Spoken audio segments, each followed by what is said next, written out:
Tele Brasil Notícias. Olá, está começando a sua edição semanal do Jornal Tele Brasil Notícias, sempre com as informações na medida certa e feito especialmente para você. Nessa edição estaremos falando do BNDES, que está oferecendo crédito às empresas aqui no Brasil, que podem chegar no total de 40 bilhões de reais. Vamos também falar de uma tendência no Brasil, que morar sozinho está cada vez mais comum aqui em nosso país. Estaremos abordando também, na parte turística, Garanhuns, que fica distante 230 quilômetros de Recife e tem muitas curiosidades para você. Tudo isso e muito mais você acompanha nesta edição do Jornal Tele Brasil Notícias, feita especialmente para você. Então, vamos a ela. No ar.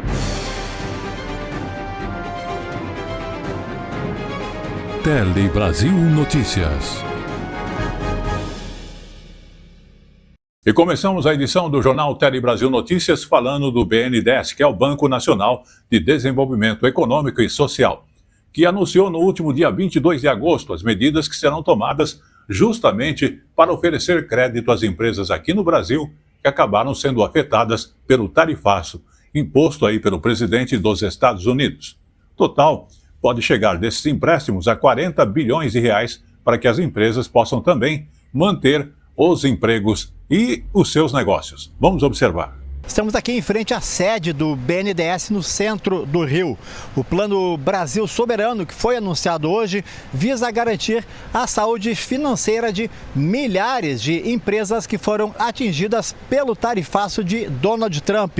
Serão 30 bilhões de reais a juros subsidiados para as empresas que tiveram 5% ou mais do seu faturamento afetados e outros 10 bilhões de reais com juros um pouco maiores, mas ainda assim menores do que os juros de mercado para as empresas que foram menos atingidas.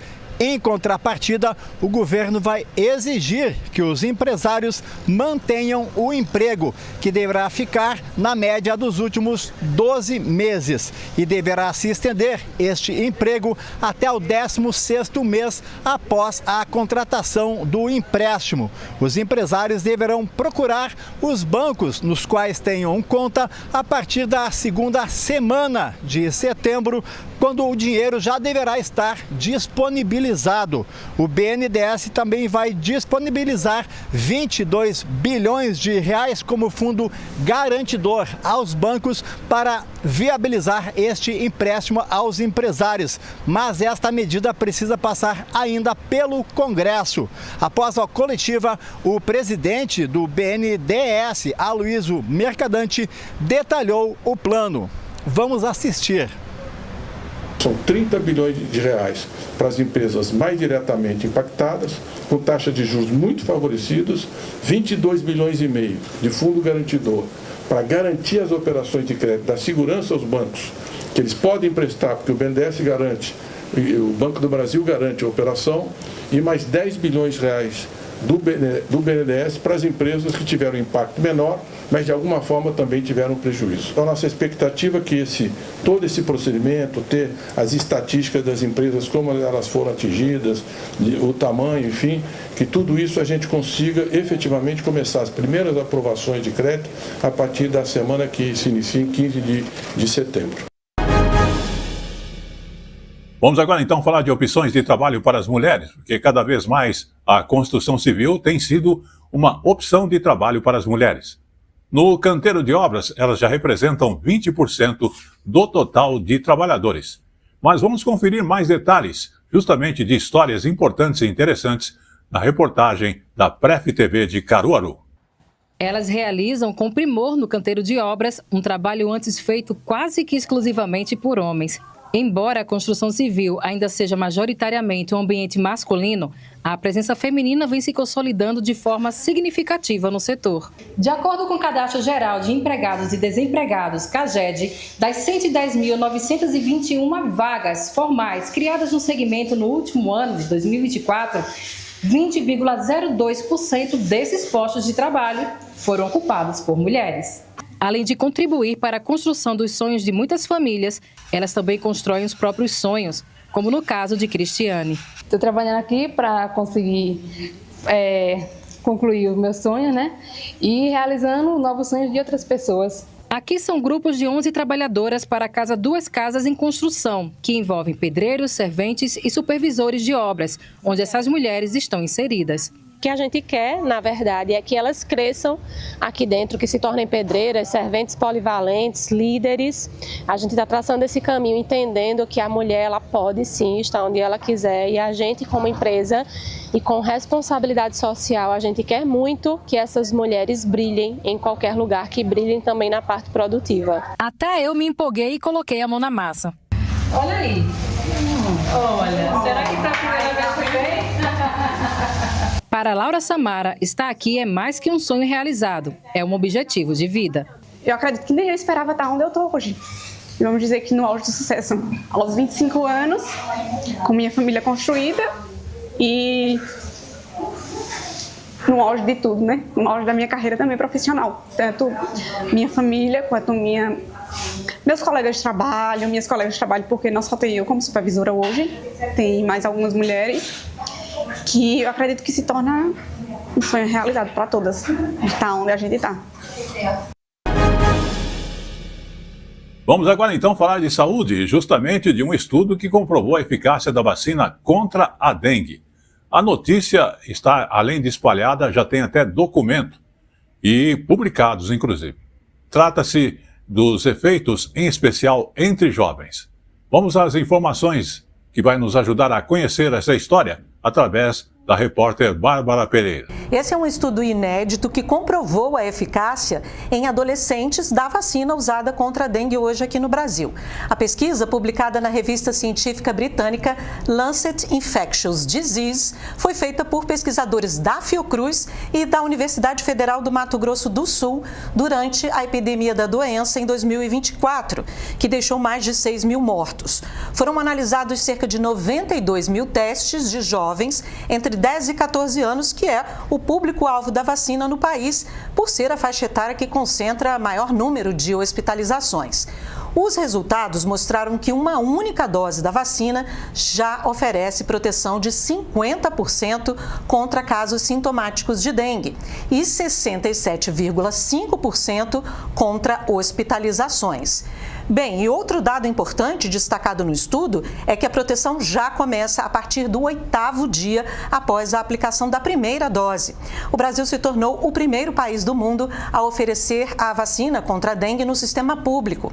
Atualmente, os imunizantes são direcionados às regiões com maior transmissão e incidência do vírus e aplicados em 2 doses, com intervalo de 3 meses entre elas.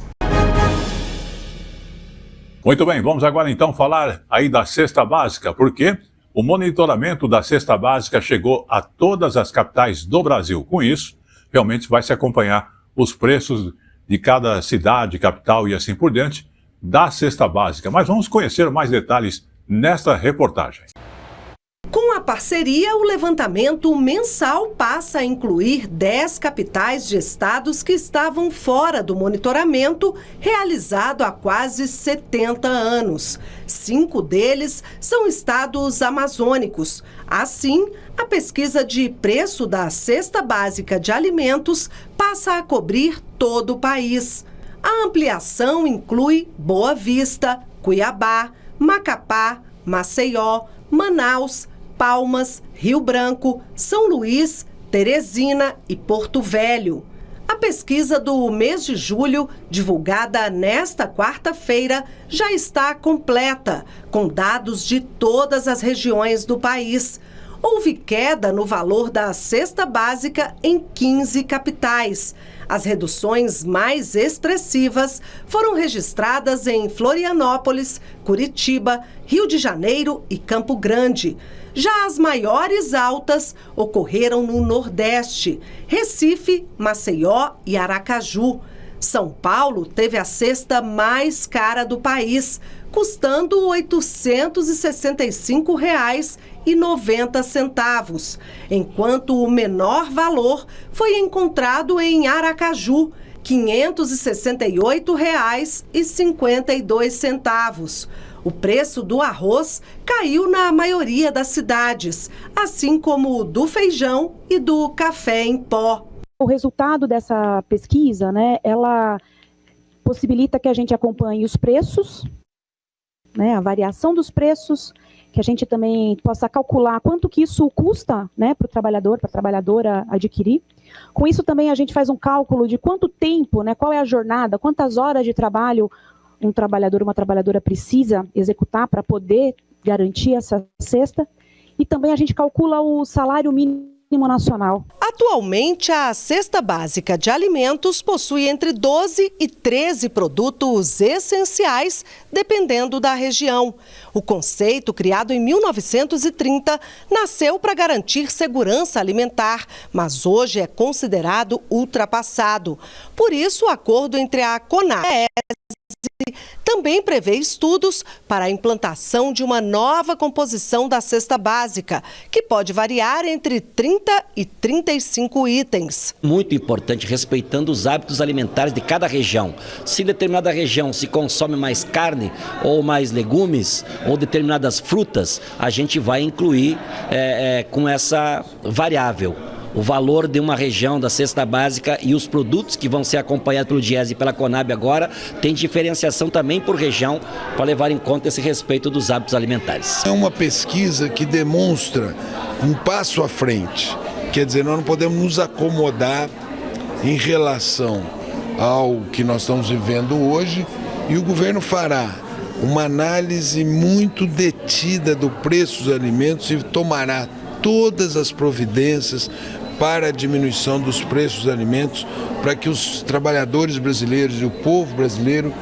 possam se alimentar bem, adequadamente, fartamente, com alimentos saudáveis. Então, acho que hoje a gente dá um passo nessa direção.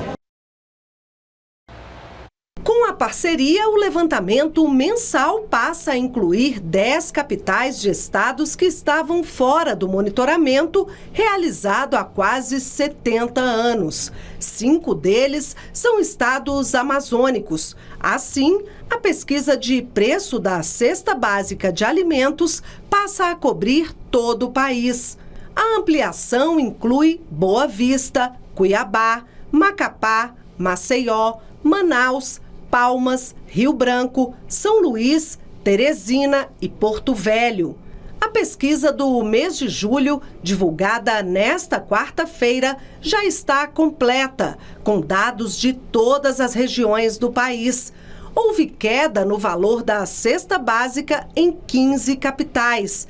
As reduções mais expressivas foram registradas em Florianópolis, Curitiba, Rio de Janeiro e Campo Grande.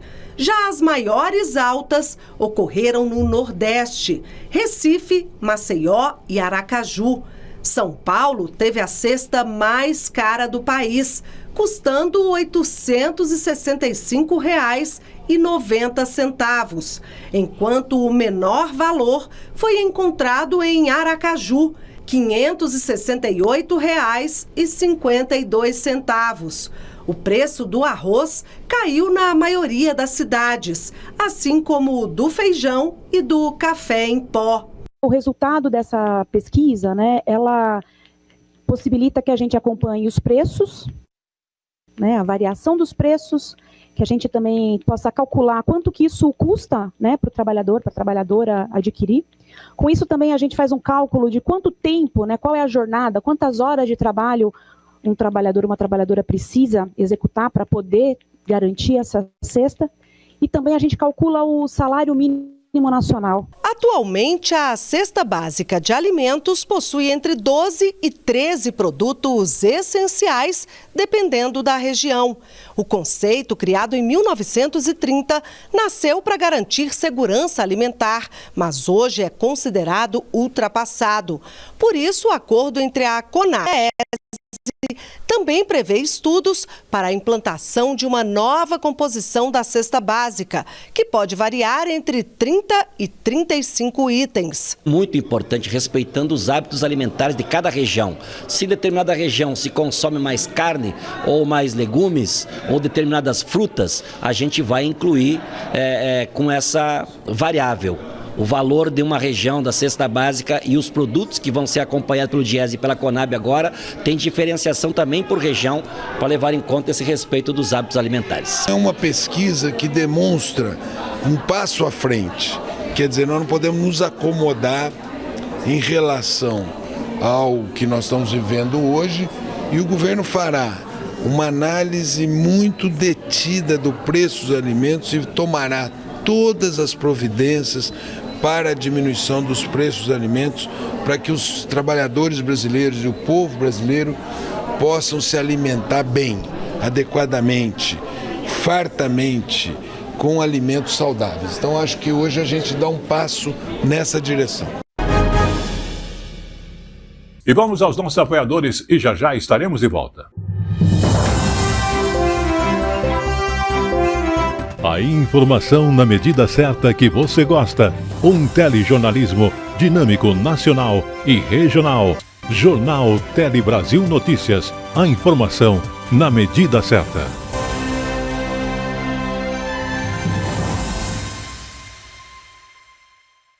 Vamos agora falar então da questão de morar-se sozinho, que está cada vez mais comum no Brasil. É o que mostra uma pesquisa divulgada pelo IBGE. O estudo também consta as dificuldades do brasileiro em comprar um imóvel e viver de aluguel. É a realidade em quase 1/4 das casas do país. Vamos observar. O tradicional modelo de família com pais e filhos sob o mesmo teto ainda predomina no Brasil. Mas um movimento silencioso está mudando esse cenário. Os brasileiros estão vivendo cada vez mais sozinhos. Em pouco mais de uma década, a proporção de lares com um único morador saltou de 12% para 18,6%. Nalane Fernandes ainda mora com os pais, mas quando sair, não pensa em dividir seu espaço. Eu trabalho já com muita gente, viajando e tudo mais, então assim, eu gosto de ficar sozinha quando posso. E dividir com outra pessoa, acho que com a idade que eu tenho não seria tão legal. A pesquisa também revela outras transformações importantes.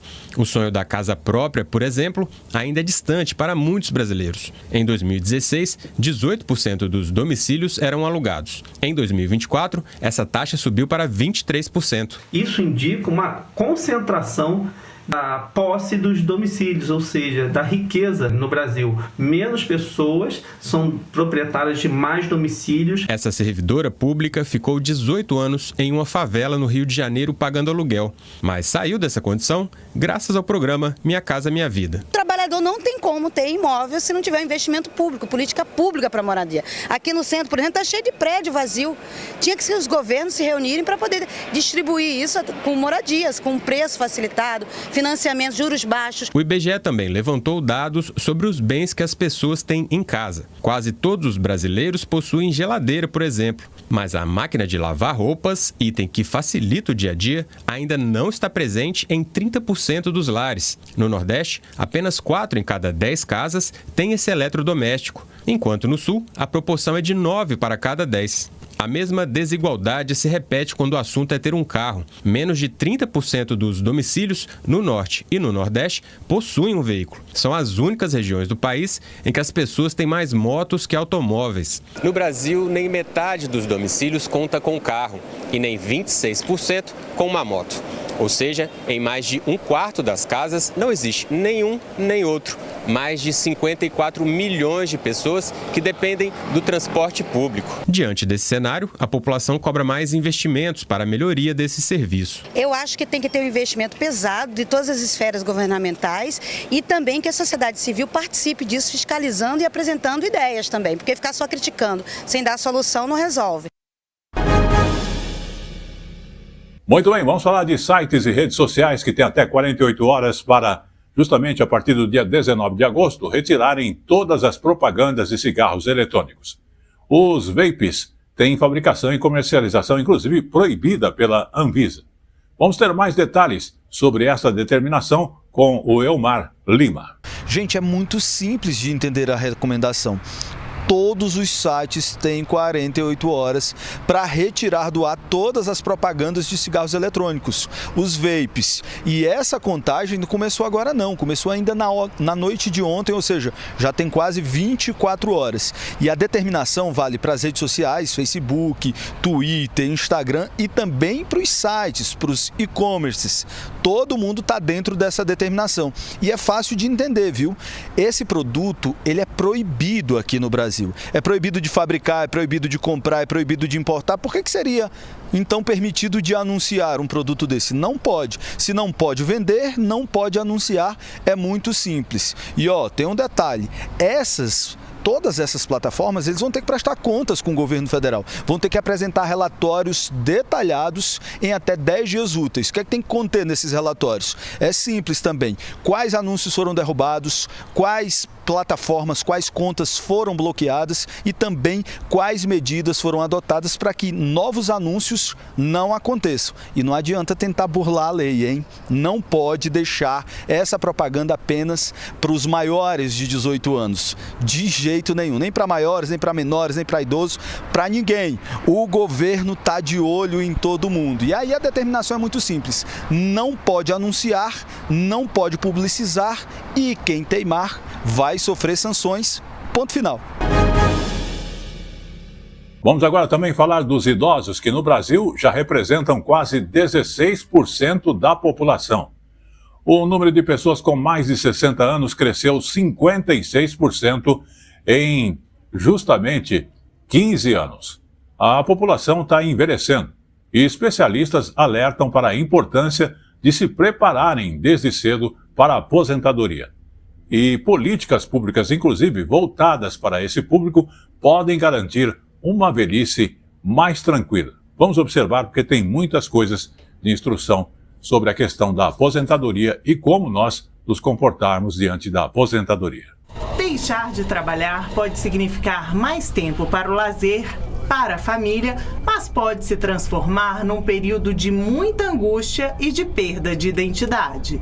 Eliane e Regina são amigas há quase 50 anos. As duas tiveram uma percepção diferente da aposentadoria e da vida fora do mercado de trabalho. Então foi bem complicado entender essa nova realidade, né? E é um sentimento, assim, de momentos de muita angústia, sabe? De você não se localizar na sociedade mais, você não ter, não achar seu lugar, sabe? Então eu sempre tenho alguma coisa para fazer, mas eu virei mais para mim mesmo, para fazer coisas que eu sempre quis fazer, não que me impedisse de fazer, mas que eu tenho mais liberdade para fazer a hora que eu quiser, viajar, né? Então, para mim não foi, mas eu acho que isso é problema para muitas pessoas. Um dos desafios principais de quem se aposenta é dar conta da nova fase da vida com um salário muitas vezes menor em um momento em que os gastos com saúde aumentam. Para uma transição mais tranquila, esta especialista sugere ressignificar o processo de envelhecimento. Tem que se preparar porque a pessoa tem que ter, primeira coisa, condições financeiras para envelhecer. Não tem nada mais cruel do que combinar dois aspectos, velhice e pobreza. A gente não envelhece aos 60, a gente começa a envelhecer muito antes disso. E aí a importância da gente entender que a velhice é uma dádiva, é um presente, não é para todo mundo.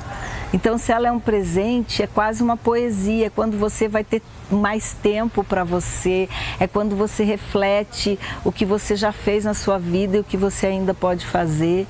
E são muitas coisas que você pode fazer, é contribuir afetivamente com a família, é ser um aporte que a família pode contar.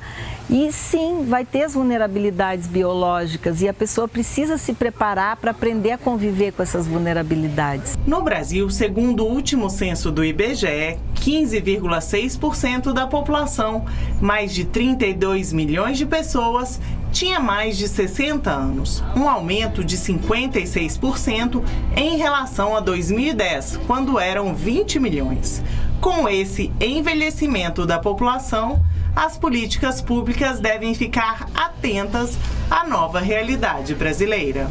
Tem algumas empresas, Bruno, tanto do setor público quanto do privado, que já começa a preparar a pessoa para a aposentadoria. Esse, para mim, seria um dos pontos mais estratégicos para toda a sociedade, de como nós vamos preparar essa pessoa para se aposentar e dar para ela as possibilidades de continuar fazendo o que ela sempre fez, talvez de um outro jeito, talvez com menor tempo, fazer coisas novas. E se ela quiser descansar e começar a incluir outros hobbies na sua vida, que assim também ela possa fazer com a permissão, com uma autopermissão e sem a preocupação do que vão achar dela.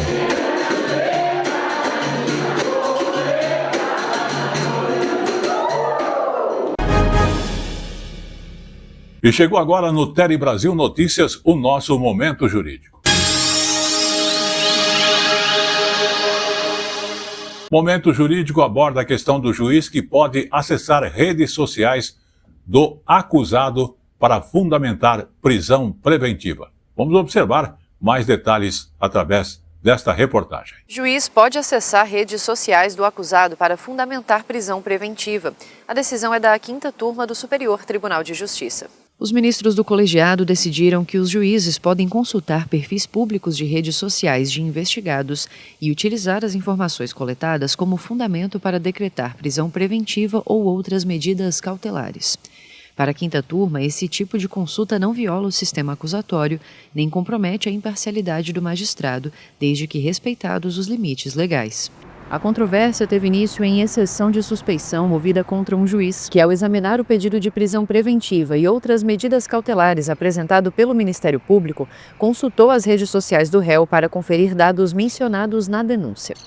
A defesa alegou que houve violação ao sistema acusatório estabelecido no Código de Processo Penal, porque o magistrado teria extrapolado sua função de julgador ao atuar diretamente na coleta de elementos de prova, o que seria competência exclusiva das partes. O Tribunal de Justiça de Santa Catarina rejeitou os argumentos e a defesa recorreu ao STJ. Ao analisar o caso, o relator, ministro Joel Ilan Paciornik, ressaltou que o magistrado agiu dentro dos limites do sistema acusatório ao exercer seu livre convencimento motivado, realizando uma diligência suplementar, baseada em dados públicos.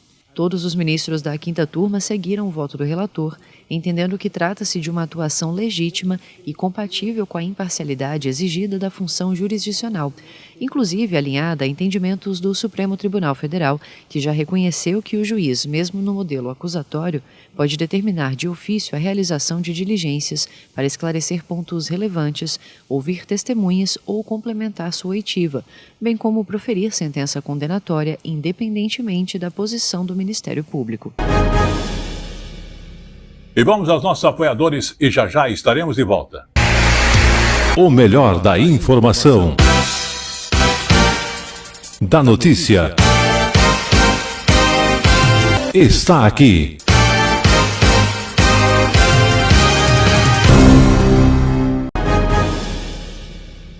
Vamos agora falar também do governo do estado de São Paulo, que fez alterações nas regras para o pagamento dos ICMS, que é o Imposto sobre Circulação de Mercadoria e Serviços aqui no estado. As mudanças publicadas acabam tornando mais difíceis alguns procedimentos para as empresas e também são uma resposta do governo à operação policial que descobriu fraudes envolvendo as empresas Ultrafarma e também Fast Shop. Vamos observar. As publicações de hoje no Diário Oficial revogam decretos anteriores de 2022 e 2023 que facilitavam a recuperação de créditos de ICMS pelas empresas, entre elas o procedimento de apropriação acelerada. Com isso, a recuperação de créditos tributários vai passar obrigatoriamente pelo processo comum da Auditoria Fiscal do Estado. Segundo o governo, a situação deve ficar assim até que o grupo de trabalho anunciado na última sexta-feira revise toda a regulamentação do ICMS para evitar fraudes como as descobertas pelo Ministério Público na Operação Ícaro. No último dia 12, fiscais da Secretaria de Fazenda e executivos, como o dono da rede Ultrafarma, chegaram a ser presos na operação. Muito bem, vamos agora então falar da Mostra Brasília Mais TI 2025, que é um encontro em Brasília que reuniu especialistas em tecnologia do Brasil e também de outros países, com o objetivo de compartilhar ideias e mostrar também soluções que ajudam justamente na execução das políticas públicas nas áreas de saúde, educação e segurança pública.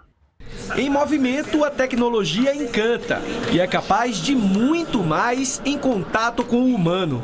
Só falta falar, porque ele anda, cumprimenta, dá tchauzinho. Tem algumas aplicações que já dá para fazer com robôs como esses. Inclusive na China eles já estão usando esses robôs em fábricas. Ela pode melhorar a vida humana com suas ferramentas, processos e técnicas. Entre as discussões sobre inteligência artificial, cibersegurança, computação quântica e tantos outros na Mostra Brasília Mais TI 2025, o Piauí traz os exemplos que o fizeram ganhar o título de estado mais digital do Brasil. A melhor forma de você levar serviços hoje para o cidadão é usando tecnologia. Tecnologia hoje ela democratiza o acesso às plataformas do governo. No governo do estado do Piauí, nós implementamos uma plataforma que converge todos os serviços públicos, que é o GovPi Cidadão. O usuário, por meio de um único acesso, consegue acessar serviços do Detran, da educação, da segurança, da saúde, de várias áreas do governo. Então, isso facilita a vida do cidadão que não precisa se deslocar para os escritórios presenciais do governo. Destaque entre os programas, o protocolo de recuperação de celulares inspirou o aplicativo Celular Seguro do governo federal. Os furtos dos aparelhos no Piauí caíram 19%. E entre o primeiro semestre de 2022 e o de 2025, dobrou o número de celulares recuperados. Já o Piauí Saúde Digital está em 1.100 unidades básicas de saúde do estado e já realizou mais de 700 mil procedimentos, com média de espera de até uma semana. Uma plataforma que o cidadão acessa pelo celular e tem agilidade no atendimento em 12 especialidades. Bruna Rayane já foi atendida em algumas delas. Eu já tive consulta com o clínico geral, ginecologista e a última agora que eu marquei foi nutricionista. E já fiz vários exames laboratoriais e exames de imagem. De casa mesmo a gente já tem aquele atendimento que às vezes a gente não tem nem como ir. A saúde digital, ela começou a estar presente no tempo da pandemia e de lá para cá ela veio apenas consolidar. Então, o que nós temos no físico, nós também temos no digital. Todos os seus exames, eles ficam lá na plataforma, salvo para quando você precisar apenas imprimir. Consultor de casa, é preciso fazer um exame, você pode se deslocar até aqui o hospital da polícia e esse exame é feito. Então, veio para diminuir a nossa fila de atendimento. E ainda então, falando aí da questão da internet, vamos falar aí também sobre um evento que está acontecendo em Brasília, que debate a cibersegurança e a gestão justamente dos incidentes que acontecem. Vamos observar. O evento debateu a prevenção e a resposta a incidentes cibernéticos, com foco na garantia de mais segurança aos dados do governo federal e da população contra ataques realizados na internet. Participaram do encontro membros da Rede Federal de Gestão de Incidentes Cibernéticos do governo federal, que puderam compartilhar informações e trocar experiências. Durante a abertura do encontro, o ministro do Gabinete de Segurança Institucional da Presidência da República, Marcos Amaro, destacou a publicação do decreto de 4 de agosto de 2025, que instituiu a nova Estratégia Nacional de Cibersegurança. A estratégia foi proposta pelo Comitê Nacional de Cibersegurança e conta com 4 eixos: proteção e conscientização do cidadão e da sociedade, segurança e resiliência dos serviços essenciais e infraestruturas críticas, cooperação e integração entre órgãos e entidades públicas e privadas, e soberania nacional e governança. O evento também destacou a portaria que incentiva a criação de centros de análise e compartilhamento de informações no país. A ideia é fortalecer a cibersegurança e a cooperação entre as instituições. Esse encontro de especialistas em cibersegurança tem como objetivo oferecer um ambiente para a troca de conhecimento e experiências sobre gestão de incidentes, visando a melhoria das relações institucionais, dos processos decisórios e o aumento da resiliência cibernética do Brasil, já que um incidente que afeta uma instituição hoje poderá ensejar o aprendizado que protegerá outras instituições amanhã.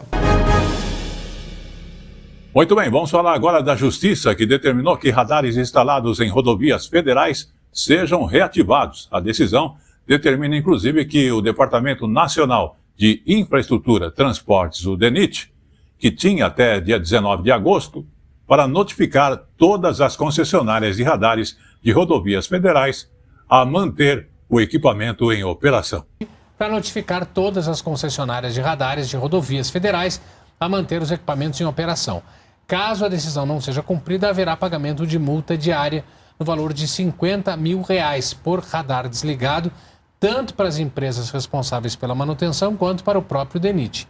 Em decisão anterior, a Justiça Federal já previa o funcionamento dos aparelhos nos trechos mais perigosos das estradas. E ainda falando do assunto, o DENIT informou que não havia recursos no orçamento para manter esses serviços em nota. E o órgão também esclareceu que foi intimado da decisão e empregará esforços necessários para cumprir a determinação. E vamos aos nossos apoiadores e já estaremos de volta. A informação na medida certa que você gosta. Um telejornalismo dinâmico, nacional e regional. Jornal Tele Brasil Notícias. A informação na medida certa.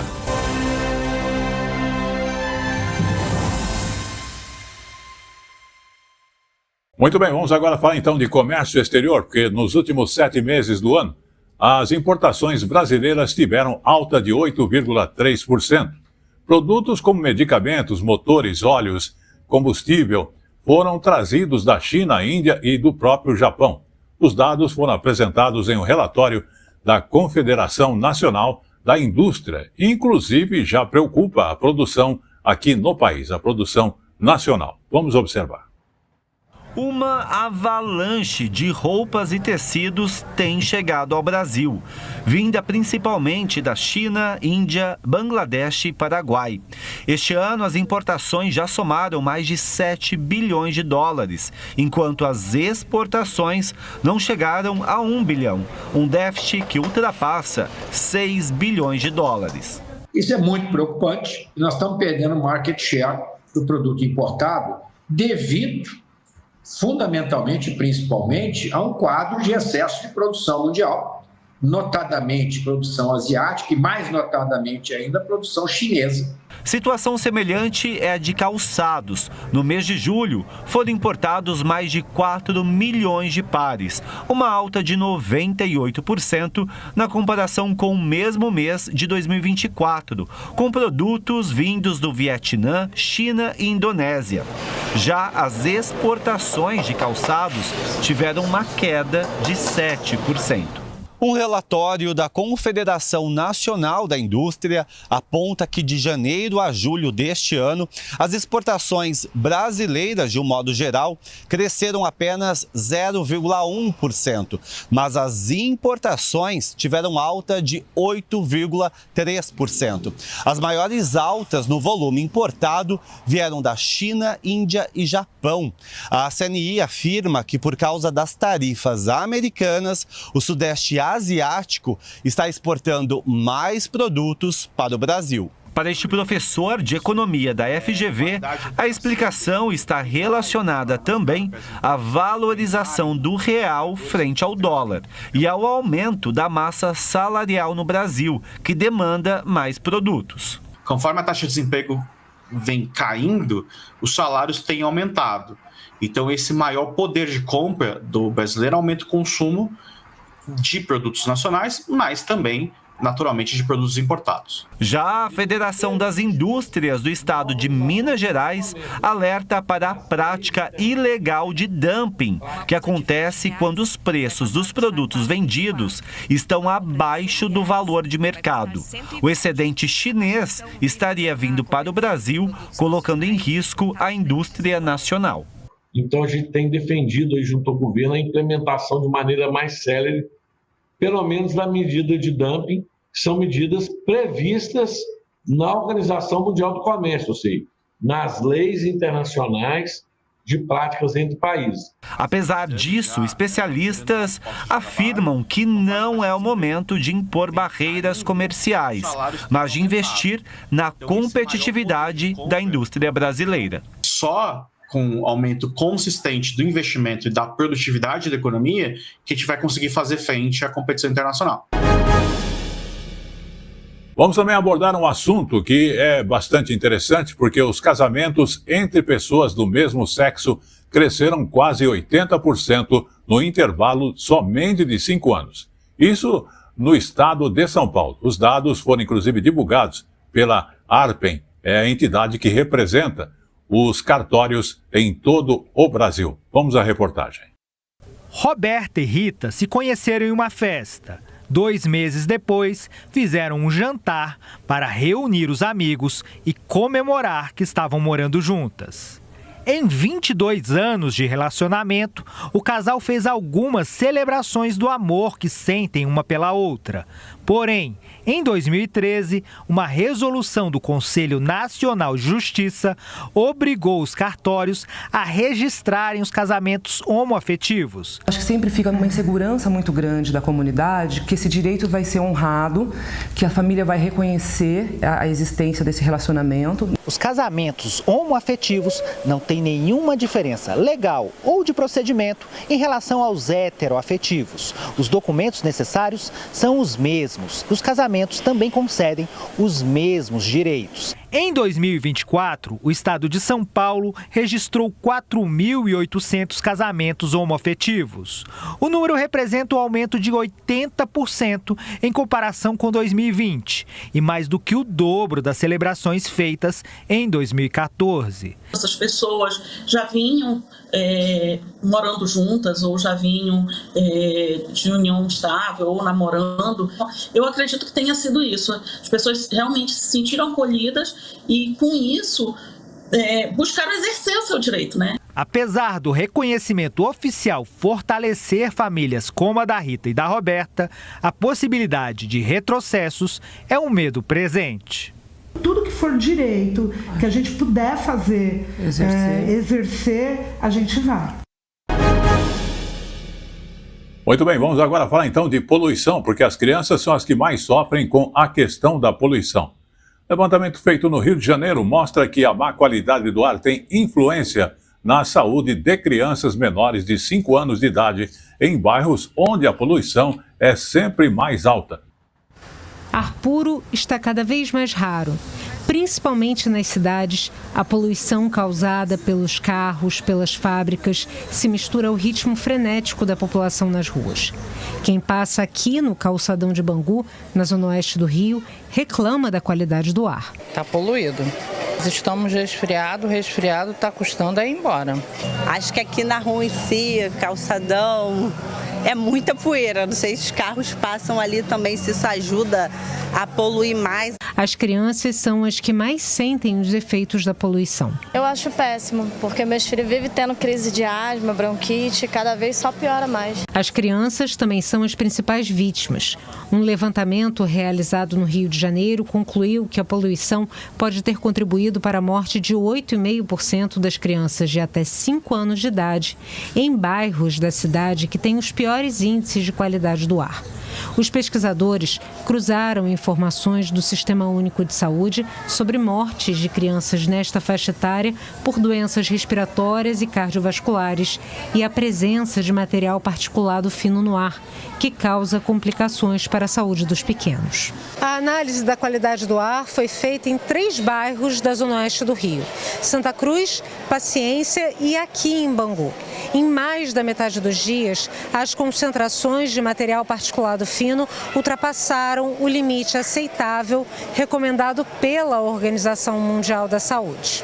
A poluição atmosférica ainda é muito negligenciada e a gente precisa dar mais atenção a isso para que a gente possa ter um diagnóstico real e algumas políticas do tipo controle e fiscalização, mas também arborização, diminuição, controle da questão de mobilidade urbana.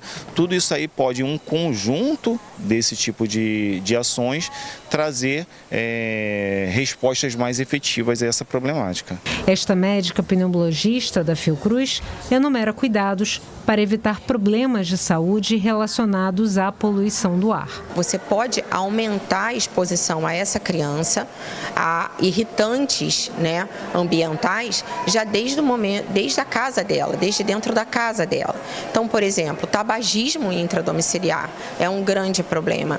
Aqueles indivíduos, em algumas regiões do país com alta vulnerabilidade social, nós ainda temos, por exemplo, fogão a lenha, que queima muito, que produz muitas substâncias, muitas partículas que ficam naquele ambiente que são inspirados. Então, na verdade, eu vou cercando por todas as pontas com a meta final de garantir a saúde respiratória dessa criança. Vamos falar agora de saúde e a questão da dengue que continua matando. Só no primeiro semestre deste ano foram aproximadamente 1.600 pessoas que acabaram perdendo a vida em função da dengue. Mas uma pesquisa também continua testando formas de se acabar com o mosquito, que é o transmissor da dengue. Vamos observar nesta reportagem da TVE do Espírito Santo, que acaba nos mostrando que um estudo que usa inclusive abelhas no combate ao mosquito Aedes aegypti. Vamos observar. A dengue é uma velha conhecida dos brasileiros e segue fazendo vítimas. De acordo com o Ministério da Saúde, a doença já tirou a vida de quase 1.600 pessoas somente no primeiro semestre de 2025, mais de 6.000 no ano passado. A boa notícia é que o combate ao mosquito transmissor pode ganhar um novo aliado. Pesquisadores das universidades de São Paulo, de Brasília e de 2 startups de Ribeirão Preto descobriram que uma molécula chamada diterpeno, encontrada no própolis produzido pela abelha mandaçaia, que é nativa do Brasil, pode matar larvas do mosquito Aedes aegypti. O estudo, publicado pelo grupo na revista científica Rapid Communications in Mass Spectrometry, mostra que a substância é capaz de eliminar em 48 horas, de 90% a 100%, o mosquito transmissor da dengue, febre amarela urbana, chikungunya e zika. O diterpeno é encontrado na resina do pinus, árvore amplamente cultivada no Brasil. As mandaçaias usam essa resina para construir e proteger seus ninhos. Segundo os pesquisadores, o contato da resina com a saliva das abelhas altera sua estrutura química e potencializa a ação larvicida. O resultado da pesquisa é promissor. No entanto, como o volume de própolis produzido por essas abelhas é muito pequeno, uma opção sugerida pelos pesquisadores seria reproduzir o processo em laboratório. Como o pinus já é utilizado na indústria, seria possível extrair o diterpeno e fazer a transformação química utilizando bioreatores. Vamos abordar agora a COP30, porque há menos de 3 meses para a conferência, menos de 50 países confirmaram presença lá na COP.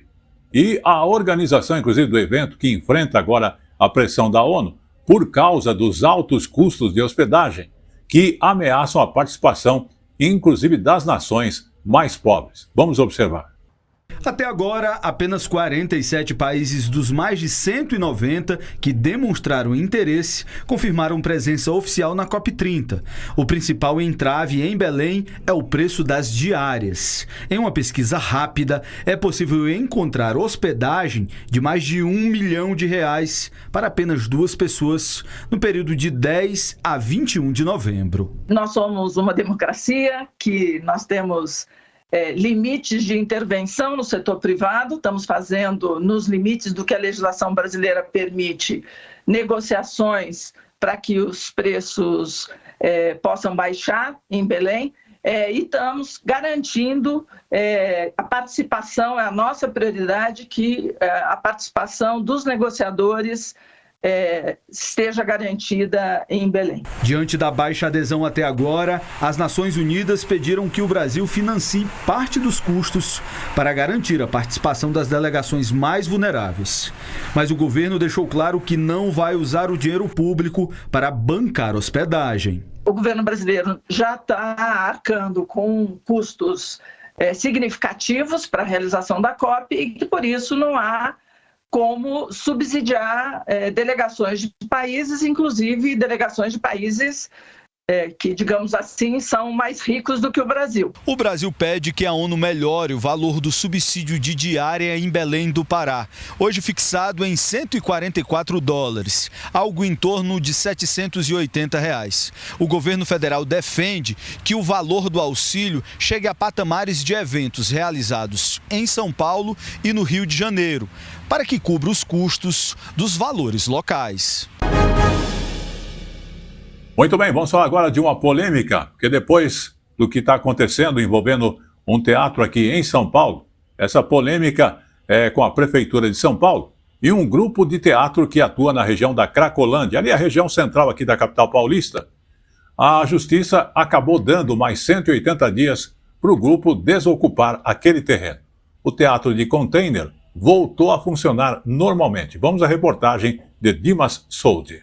Nós estamos bem aqui ao lado do teatro, inclusive, como você disse, daqui a pouquinho, às 8 horas da noite, tem apresentação por aqui. O teatro de container está nesse local desde 2016, é um terreno que pertence à prefeitura, fica aqui na região central da cidade, em uma área que foi chamada durante muito tempo de Cracolândia. A prefeitura pretende revitalizar essa região, por isso quer a saída do teatro daqui. O plano é construir no local um prédio habitacional de interesse social. Desde o ano passado, a prefeitura já fez 4 propostas ao grupo. Na última, ofereceu um outro terreno também aqui na região central da cidade, a cerca de 1 quilômetro daqui. A pedido da prefeitura, a ordem de despejo era para ter ocorrido na última quinta-feira, mas a Justiça de São Paulo concedeu então essa liminar, então, que garante a permanência do teatro aqui por mais 180 dias. Na liminar foi destacada a complexidade logística para a mudança de um teatro, além da programação já confirmada até dezembro deste ano. Então, o que tudo indica é que o teatro deve continuar por aqui por mais algum tempo. Muito bem, vamos agora então falar de turismo, porque o governo federal lançou o Plano Brasis para fortalecer o turismo em nosso país. Então vamos conhecer qual é esse plano. O turismo nacional mantém um ritmo acelerado de crescimento. De janeiro a maio deste ano, o setor faturou quase 90 bilhões e meio de reais, segundo a pesquisa da Federação do Comércio de Bens, Serviços e Turismo do Estado de São Paulo.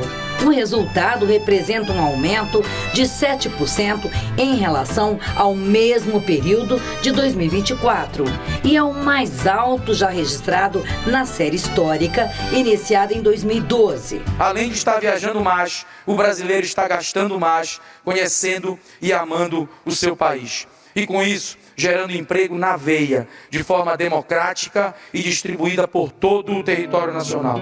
O número de empregos gerados no setor nunca registrou marcas como tem registrado agora.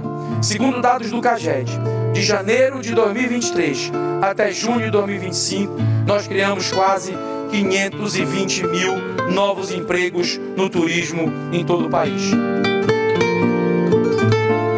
E para divulgar ainda mais os nossos atrativos naturais, culturais e gastronômicos, o Ministério do Turismo, em parceria com o governo do Estado de São Paulo e a Prefeitura da cidade de São Paulo, promovem esta semana o Salão do Turismo.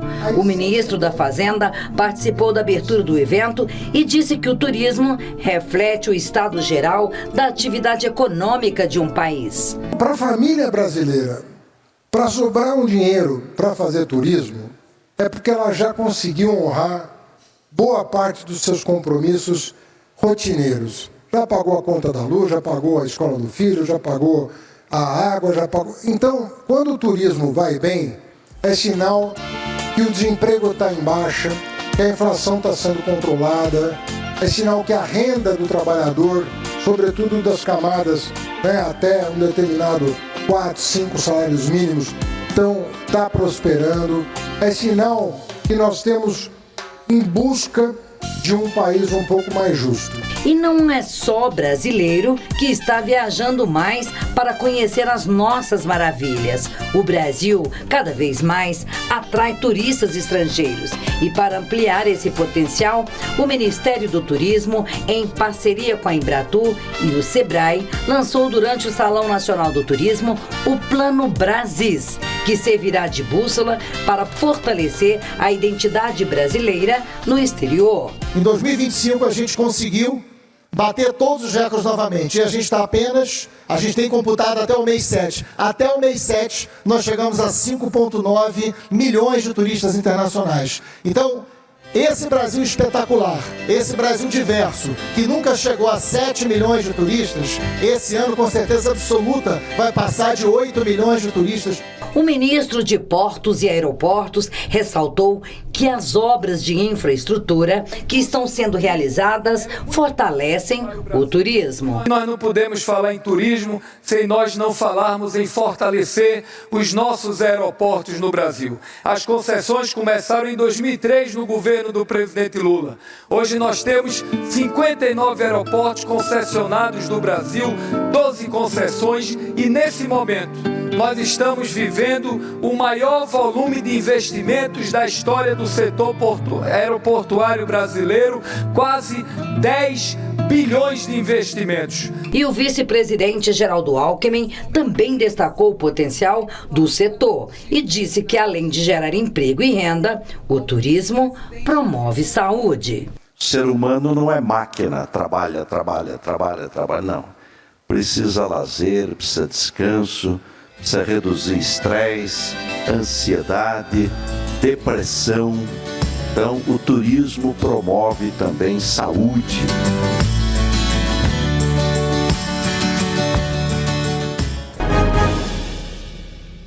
Muito bem, ainda falando de turismo, vamos falar aí dos mais de 73 milhões de passageiros que circularam pelos aeroportos brasileiros de janeiro a julho deste ano. Isto foi um recorde. E quem tem as informações é o repórter Vladimir Platonov. Vamos observar.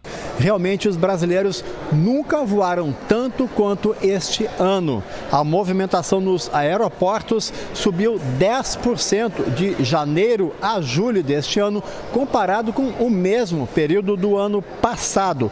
Esse levantamento é do Ministério de Portos e Aeroportos. Para ser exato, foram 73 milhões e 400 mil passageiros nos nossos aeroportos em voos domésticos e internacionais. Considerando apenas as viagens para o exterior, o crescimento foi de 15%, com 16 milhões de passageiros. E no mercado interno, esta alta foi de 8%, com 57 milhões de passageiros. A expectativa do governo é fechar este ano com 130 milhões de passageiros nos nossos aeroportos, o que representará uma alta de 10%. Em 2024, o Brasil recebeu 6 milhões e 800 mil visitantes e, segundo o Ministério do Turismo, este número poderá chegar a 10 milhões de visitantes estrangeiros este ano aqui no Brasil. Muito bem, vamos falar agora de datas comemorativas. Tivemos aí no dia 22 de agosto o Dia Internacional do Folclore, data que celebra e preserva as tradições populares aqui do Brasil e do mundo também. Sabará, na região metropolitana de Belo Horizonte, é conhecida como a capital nacional das histórias de assombração, com várias lendas urbanas que passam de geração a geração. Até alunos de uma escola pública, inclusive da cidade de Sabará, apresentaram ali histórias, contando algumas dessas histórias que são bastante assombrosas, né? O imaginário dos moradores. A reportagem é da Rede Minas. Sabará foi o primeiro povoado colonial de Minas Gerais, fundada no século XVII. Com a chegada dos bandeirantes, foi se desenvolvendo até se tornar um importante centro comercial.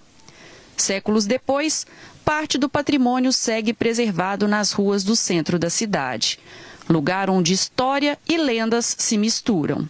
As lendas são narrativas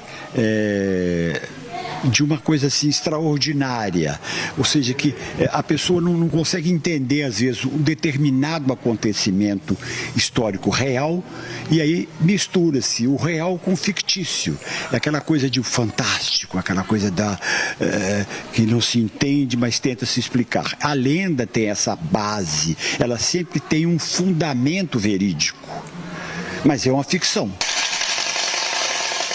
No palco, os atores fazem as lendas ganharem forma. Hoje, 22 de agosto, é dia do folclore. Dia que meu pai morreu e onde eu moro, é uma fábrica de caixões antigamente que enterrava as pessoas na igreja de São Francisco. Com tudo isso, eu fui entendendo o porquê que enterrava as pessoas e por que surgiram as assombrações e as lendas da cidade. Chiquinho ajuda a divulgar as lendas da cidade há 36 anos. Legado que virou livro em 2018 e hoje vai para os palcos por meio do projeto Teatro para Todos. É muito legal saber que Sabará não tem só histórias, tem lendas, que os turistas possam conhecer tanto as lendas da cidade como a história também. Mas as lendas ficam aquela questão de medo, de pânico, de assombração de noite na cidade. É a cidade cheia de fantasmas. Na plateia, 34 alunos da Escola Municipal Presidente Eurico Gaspar Dutra. Crianças que aproveitaram uma manhã fora da sala de aula para aprender de um jeito diferente. A gente conseguiu descobrir a história do nosso bairro, de Sabará, do nosso município. Eu achei tudo maravilhoso, eu amei as peças, eu comecei a arrepiar. Vamos agora falar também de acontecimentos aqui no Brasil, porque o Brasil vai promover a temporada França-Brasil com eventos sobre a cultura francesa. Vamos conhecer. Realizada no Museu Nacional, a abertura da temporada Brasil-França 2025 inaugura uma série de 300 eventos culturais que serão realizados em 15 cidades brasileiras ao longo do segundo semestre de 2025. Entre os temas, as apresentações e debates discutirão igualdade de gênero, combate à desinformação e empreendedorismo social, com foco na população jovem de ambos os países e no intercâmbio cultural de experiências. Vocês estão construindo, de fato, esse aprofundamento, não só da relação, não é, entre a França e o Brasil e França, mas, acima de tudo, falando e olhando para o futuro das vidas de vocês, de tantas juventudes e daquilo, não é, que nós mais prezamos, que é, de fato, a democracia. Com democracia vai ter melhor clima, vai ter melhor respeito à natureza, vai ter igualdade de gênero, vai ter a superação do racismo, da homofobia, de todas as misoginias, de todos o tipo de preconceito que ainda nos tira da possibilidade de um desenvolvimento social, econômico sustentável. Durante o evento, a ministra da Cultura falou sobre a reformulação da Lei Rouanet, que foi alterada no início de 2025 para tornar os mecanismos de editais de cultura mais inclusivos, eficientes e acessíveis. A ministra também falou sobre a importância do acesso à cultura pela juventude, um dos focos das políticas públicas que estão sendo feitas pelo governo federal. Uma das nossas políticas da nova remodelagem da Lei Rouanet é justamente Rouanet Juventudes, né? Tem aqui uma representação da Secretaria da Juventude também aqui presente, para que a gente consiga fazer com que essa ferramenta, a Lei de Incentivo à Cultura, é um mecanismo, para que esse mecanismo seja melhor aproveitado por todo o povo brasileiro, para todas aquelas pessoas que estão ligadas à cultura, que elas tenham pelo menos a oportunidade de se inscrever no edital, tenham a oportunidade, os gestores, de entender como é que funciona, o que você precisa. Vamos também abordar agora a questão de uma arte milenar que resiste ao tempo e à tecnologia, atualmente contemporânea. Os primeiros registros da xilografura são aproximadamente 2.000 anos de existência. A técnica hoje ainda é reproduzida, mas reinventada com muita criatividade. É o que nós vamos ver nesta reportagem da TBE do Espírito Santo. A xilogravura é uma técnica de origem chinesa. Inicialmente usada para imprimir textos como escrituras budistas, cresceu e chegou ao Japão, de onde logo se espalhou. O processo de gravar imagens na madeira para depois reproduzi-las em um outro tipo de material, hoje é considerado artesanal. Mas no passado, foi uma revolução tecnológica associada à invenção da imprensa tipográfica. Um artista de Vitória, no Espírito Santo, desenvolveu uma maneira única de fazê-la, transformando a tradição em algo ainda mais surpreendente.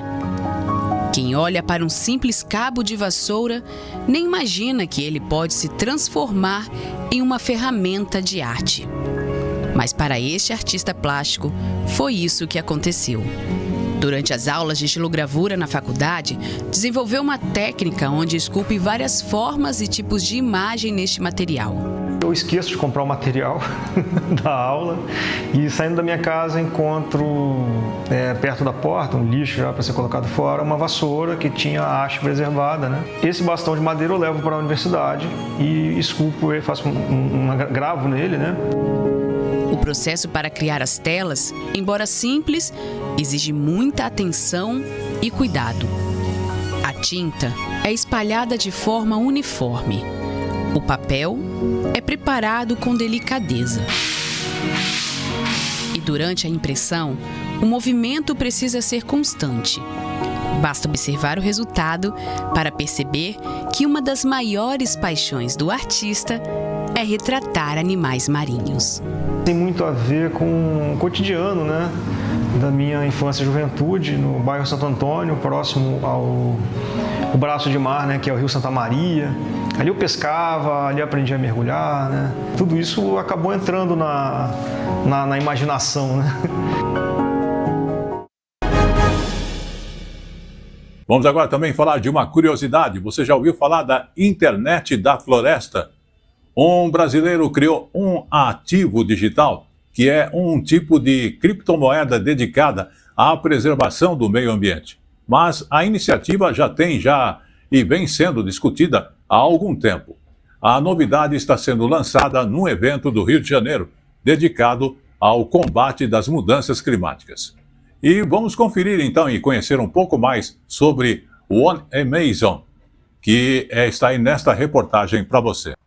A floresta amazônica se espalha por 8 países da América do Sul e pela Guiana Francesa, com sua maior parte no Brasil. O bioma abriga 10% da biodiversidade do planeta e tem papel crucial para a regulação do clima de todo o mundo. Mas a floresta vem sofrendo com o desmatamento, as queimadas e a exploração de madeira. E se preservar fosse mais lucrativo do que devastar a floresta amazônica?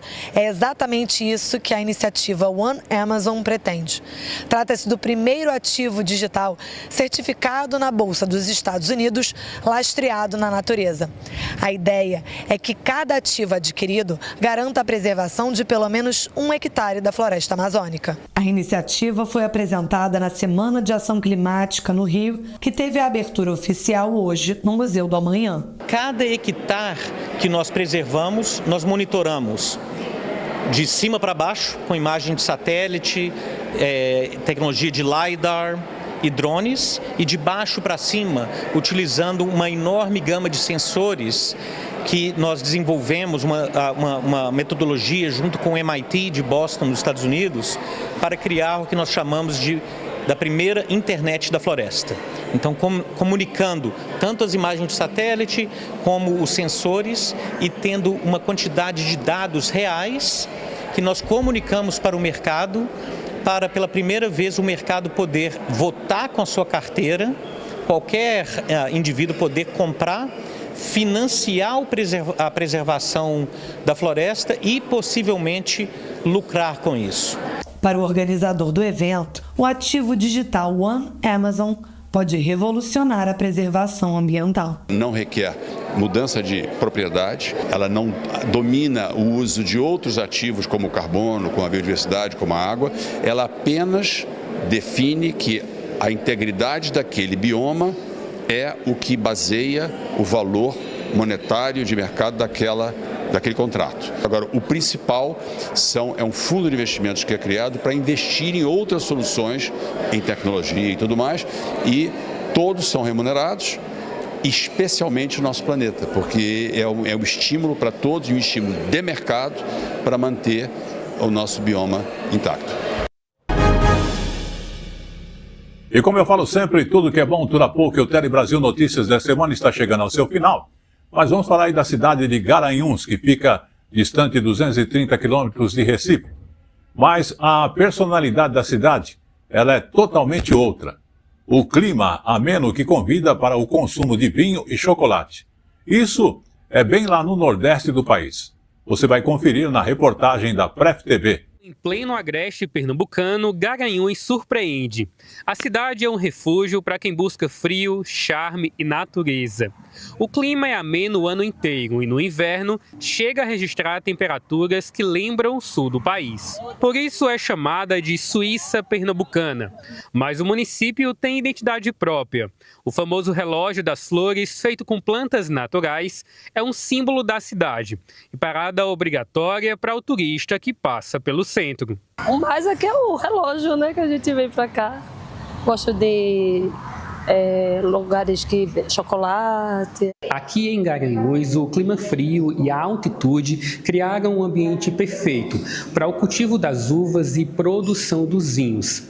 Nesta propriedade, os turistas podem acompanhar todo o processo, desde o parreiral até a taça. E claro, fazer aquela degustação especial. A visita é guiada pela sommelier, em uma propriedade de aproximadamente 40 hectares. Desse total, 5 produzem 3 tipos de uvas.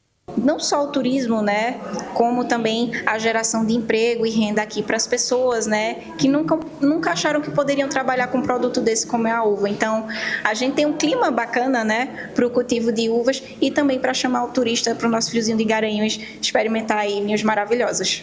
A experiência é encantadora e atrai visitantes de todo o país.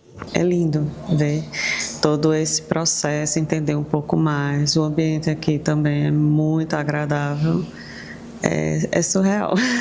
Quando o pôr do sol chega, a paisagem impressiona. A noite se aproxima e o frio te convida a permanecer mais um tempo na Cidade das Flores. E com esta última informação sobre Garanhuns, o Tele Brasil Notícias desta semana agradece a sua audiência, vai chegando ao seu final. E lembrando que você acompanha as nossas informações através também aí do YouTube ou Facebook e também do nosso site, que é justamente telebrasilnoticias.com.br. E lembrando que você pode acompanhar também no Face A Hora da Notícia. Queremos agradecer o apoio técnico de toda a nossa equipe e o jornal Tele Brasil Notícias desta semana vai ficando por aqui. Até lá!